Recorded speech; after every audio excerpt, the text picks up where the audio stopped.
Որքանով են արցախյան գոյապայքարի մասին հրատարակվող գրքերը, գիտական ուսումնասիրությունների արդյունք լինեն դրանք, թե գեղարվեստական խոսք, անաչառորեն արտացոլում իրականությունը։ Դրանցից յուրաքանչյուրը խանդոտ վերաբերմունքի է արժանանում, քանի որ մեր մասին է մեր ժամանակի հերոսների եւ իրադարձությունների։ Տեսադաշտ 1988-1994 Ղարաբաղյան ազատամարտ գրքի շնորհանդեսի մասնակիցները այն մարդիկ են, ովքեր ապրել են այն ամենը, ինչի մասին հեղինակն է գրել։ Գրել է բարեխղճորեն, առանց չափազանցությունների, ամեն ինչ անցկացնելով անձնական զգացական պրիզմայով, բայց չտեղադրելով իրադրային գաղափարներում։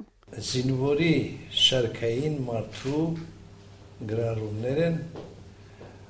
որը մեր շարժումը ընկալել է ոչ թե բարձրից,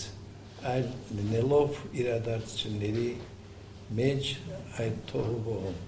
Մեր պատմիչների ոգին են տեսել Վարդգես Բաղարյանի գրքում պատմաբաններն ու գրականագետները։ Խորենացու հայրենապաշտության զգացումը տեսնում ես Վարդգեսի գրքի մեջ։ Նախկին զինվորականները սերունդների ռազմահայրենասիրական դաստիարակության նոր աղբյուր են գտել, պատմաբանները ժամանակագրական նոր նյութ։ Մենակ առաջին հերոսը դա մեր ժողովուրդն է, որովհետև այնտեղ բոլորի գործունեությունը հավասարապես նշան, ով ինչ արել է այդտեղ նշված է։ Այդ գրքով մենք բոլորս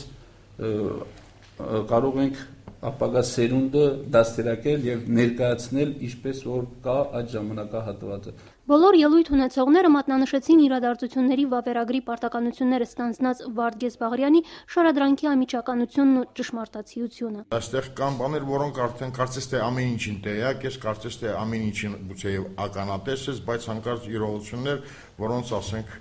դու առաջին անգամ ես հանդիպում։ Վահրամ Բալայանը պատմաբանի մանրազնին հայացքի տակ է առել գիրքը, համեմատել սեփական օրագրային գրառումների հետ, խոստովանեց, արդեն որպես աղբյուր օգտագործում է իր նոր աշխատության համար։ Երբ համեմատության մեջ եմ դնում, իրոք ես տեսնում եմ, որ Վարդգես Բաղարյանի գրքի մեջ իրոք ճշմարտապատում է, ճշմարտություն է ներկայացրած, եւ դա մեզ համար անչափ կարեւոր է։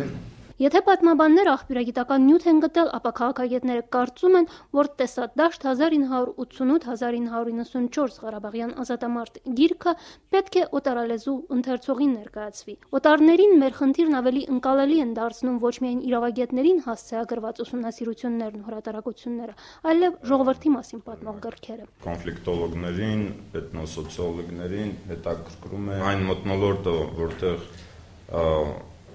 ձևավորվում էր նման միասնություն, որը կարող էր հաղթահարել եւ նախկին սովետական միության այդ զինված ուժերի ներկայությունը եւ այլն։ Տեսադաշտն ընդունել թերթելով պատմության էջերը ֆիլմաշարի հետ առաջարկեցին գրքի առաջին ընթերցողները։ Այնինչ թղթին չի հանձնված փոխանցում են Արցախի հանրային հեռուստատեսության օպերատորների կադրերը, այնինչ կադրերից դուրս է մնացել գրառել է հեղինակը։ Վարդգես Բաղարյանը խոստովանեց, ուրախ է, որ գիրքն ընդունվել է այնպես, ինչպես ինքն էր ցանկանում։ Եթե այդ փորձը փորձանք չի դարձել, ուրեմն մենք հասել ենք մեր նպատակին։ Թող անհամեջ չի, իսկ փորձանք չի դարձել, որովհետև իրոք սկզբունքը եղել է մեկը՝ անաչառություն, անկողմնակալություն։ Որևէ մեկը իրավունք չունի խմբագրելու պատմությունը։ Գրիր այն, ինչի մասին գիտես, ինչի մասին տեղյակ ես։ Իսկ ինչ չգիտես, ավելի լավ է չգրես։